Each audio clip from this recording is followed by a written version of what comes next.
Prezado e amado filho, como você está hoje? Esta já é a 17ª cartinha que estou lhe escrevendo.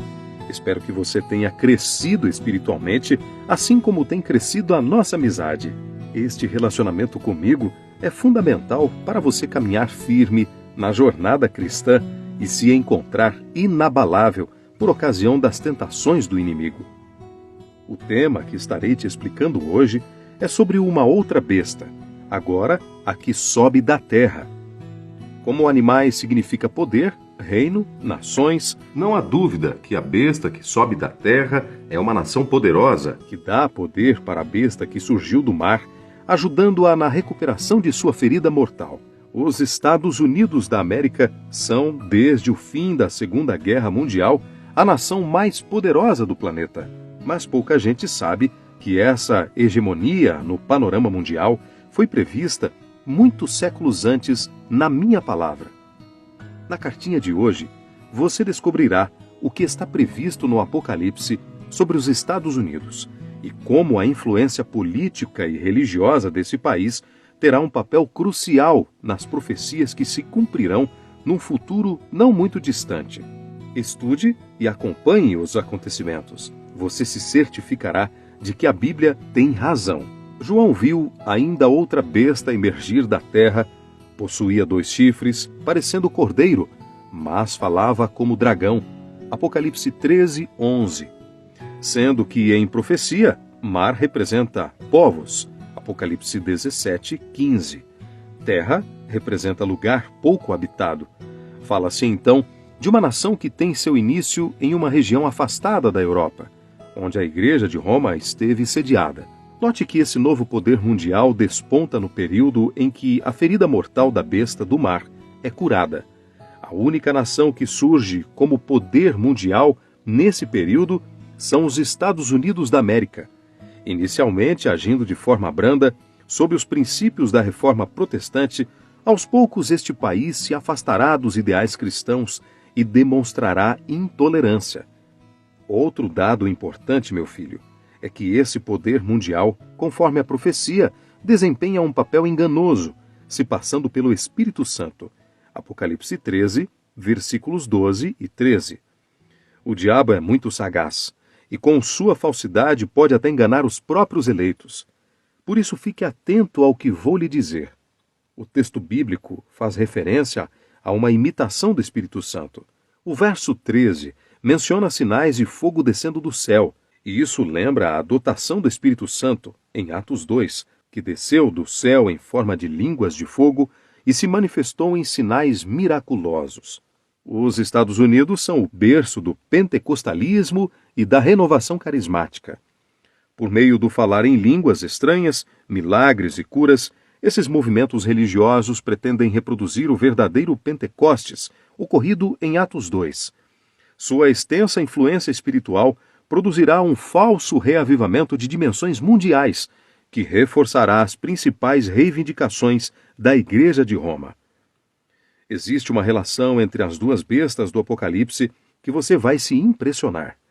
Tenha em mente que a besta que surgiu da terra seduzirá os que habitam sobre a terra por causa dos sinais que lhe foi dado executar diante da besta, dizendo aos que habitam sobre a terra que façam uma imagem à besta, aquela que, ferida a espada, sobreviveu, e lhe foi dado comunicar fôlego à imagem da besta, para que não só a imagem falasse, como ainda fizesse morrer quantos não adorassem a imagem da besta.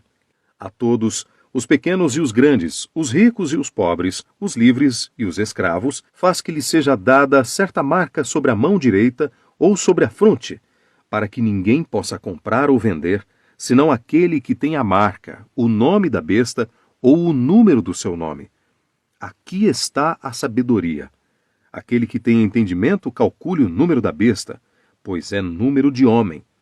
Ora, esse número é 666. Apocalipse 13, de 14 a 18.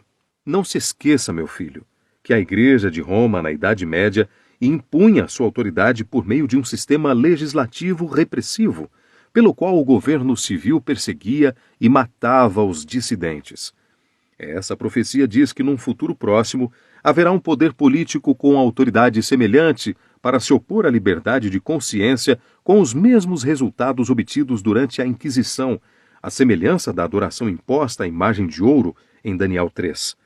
O texto se refere à união de poderes religiosos e civis com o propósito de tentar impor uma prática idólatra. A recusa em reconhecer a autoridade dessa aliança implicará no decreto de morte aos fiéis a Cristo. Filho, eu tenho um selo, o qual será inserido simbolicamente na fronte dos fiéis nos últimos dias. João viu outro anjo que subia do nascente do sol, tendo o meu selo, e clamou em grande voz aos 4 anjos, aqueles aos quais fora dado fazer dano à terra e ao mar, dizendo: Não danifiqueis nem a terra, nem o mar, nem as árvores, até selarmos na fronte os meus servos. Apocalipse 7, versículos 2 e 3. Sabe que selo é este, meu filho? Em uma das cartinhas anterior, já te falei sobre ele. Trata-se do 4º mandamento da minha lei moral, tendo em conta, primeiro, que Jesus, meu filho amado, não mudou a minha lei e não autorizou ninguém a mudá-la. Mateus 5, versículos 17 e 18. E segundo, que o remanescente seria obediente a meus mandamentos. Apocalipse 14, versículo 12. E é evidente que eu também não mudei meu selo ou sinal. Eu, o Senhor, não mudo. Malaquias 3, 6, Êxodo 20, versículo 12 e versículo 20. Êxodo 31, versículo 13. Então, meu filho, o 4º mandamento, a guarda do sábado, é o meu selo eterno, aliança perpétua entre mim e você. Êxodo 31, 16. Agora, meu amado filho, como a besta está unida com o dragão, observe sua atitude concernente à minha lei. E proferirá palavras contra o Altíssimo, magoará os santos do Altíssimo e cuidará em mudar os tempos e a lei. Daniel 7, 25. Como você pode observar, a mudança do sábado para o domingo foi realizada contra minha vontade. A observância do domingo é uma marca da falsa autoridade de Roma. Outra alteração feita na minha lei foi eliminar o 2º mandamento que proíbe adorar ou venerar imagens. Êxodo 20, de 4 a 6. No período histórico da 6ª trombeta, junto a uma série de graves pecados, é apresentada a adoração de imagens. Apocalipse 9, versículos 20 e 21. Mas eu, o seu Deus, nunca aceitei esta adoração a mim por meio delas. Isaías 42, versículo 8. É muito triste, filho, saber que mesmo descobrindo todas estas mudanças feitas pelo poder da besta, muitos de meus filhos ainda continuam guardando o domingo e festas e também adorando e venerando as imagens de esculturas. Fuja desta adoração. Para mim, é uma adoração em vão. Mateus 15, 8 e 9. Eu preciso te falar, meu filho, porque você é uma pessoa sincera e não quero que seja enganado. Assim como eu tenho o meu selo eterno, a besta também tem o seu. Mas vou te explicar como a marca da besta será aplicada. A todos, os pequenos e os grandes, os ricos e os pobres, os livres e os escravos, faz que lhes seja dada certa marca sobre a mão direita ou sobre a fronte. Apocalipse 13, versículos 15 a 17. Quero lhe dizer, os justos recebem o meu selo somente sobre a testa. Apocalipse 7, versículo 3, indicando sua decisão pessoal pela verdade. Os ímpios, por sua vez, recebem a marca da besta sobre a testa ou sobre a mão.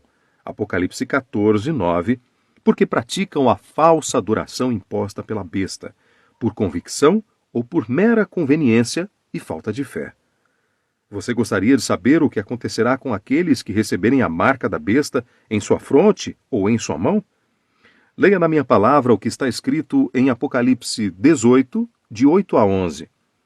Se alguém adora a besta e a sua imagem e recebe a sua marca na fronte ou sobre a mão, também esse beberá do vinho da minha cólera, preparado sem mistura, do cálice da minha ira, e será atormentado com fogo e enxofre. Aqueles que recebem a marca da besta na fronte ou na mão sofrerão as consequências da minha ira. Apocalipse 14, versículos 9 e 10, que será derramada para eliminar todo o pecado. A mensagem afirma que os adoradores da besta, por convicção ou por conveniência, receberão as consequências do apego a um falso sistema de adoração. Triste decisão. Filho, uma má e ao mesmo tempo boa notícia tenho para lhe dar. Nesse tempo se levantará Miguel, o grande príncipe, o defensor dos filhos do meu povo, e haverá tempo de angústia, qual nunca houve, desde que houve nação até aquele tempo, mas naquele tempo será salvo o meu povo, todo aquele que for achado inscrito no livro. Daniel 12, versículo 1. Miguel, que significa quem é contra Deus, é um dos nomes de Cristo. Em Judas 9, Miguel é descrito como arcanjo, chefe dos anjos. Jesus usa o nome de Miguel quando enfrenta Satanás, o qual queria ser como a mim. Isaías 14, 14. Um exemplo disso está escrito em Apocalipse 12, versículo 7, que diz: Houve peleja no céu. Miguel e os seus anjos pelejaram contra o dragão. Também pelejaram o dragão e seus anjos. Esse é o título de Cristo quando se trata diretamente do grande conflito entre ele e Satanás. Desse modo, a boa notícia é que o próprio Jesus vai se levantar em favor do seu povo e libertá-lo. Amém. Jesus tem uma linda promessa para seus seguidores fiéis, que certamente se cumprirá. Não importa se neste mundo terás aflições, se te perseguirem por causa de Jesus, ele diz: não se turbe o vosso coração, crede em Deus, crede também em mim. Na casa de meu pai há muitas moradas. Se assim não fora, eu vou-lo teria dito, pois vou preparar-vos lugar. E quando eu for e vos preparar lugar, voltarei e vos receberei para mim mesmo, para que onde eu estou, estejais vós também. João 14, de 1 a 3. Meu maior desejo, meu filho, é que todos se salvem. 1 Timóteo 2, versículos 13 e 4, e estejam eternamente ao meu lado. Também faço votos, meu amado, que dia a dia expresses sua decisão de estar com Cristo por meio da obediência à minha palavra e em resposta à salvação concedida por Ele a você pela fé. Quero ressaltar a você, meu filho, qual deve ser a sua atitude como verdadeiro cristão. Antes importa obedecer a mim do que aos homens. Atos 5, 29. A obediência a mim deve estar acima de todos os outros interesses humanos. Fui eu quem te criou. Eu também te remi por isso. Eu protegerei os que tiverem meu selo na fronte. Assim mostrarei que atuo em favor de meu remanescente fiel e cumprirei a minha promessa. Grande paz têm os que amam a minha lei. Para eles não há tropeço. Salmo 119, versículo 165. Seu compromisso de hoje, repita comigo, meu filho. Entendi que a besta que surge da terra simboliza os Estados Unidos da América, o qual dará apoio à primeira besta por meio de seu poder e influência. Eu me comprometo a obedecer a Deus, mesmo quando os homens pedirem ou me forçarem a fazer o contrário. Escreva sua cartinha para mim.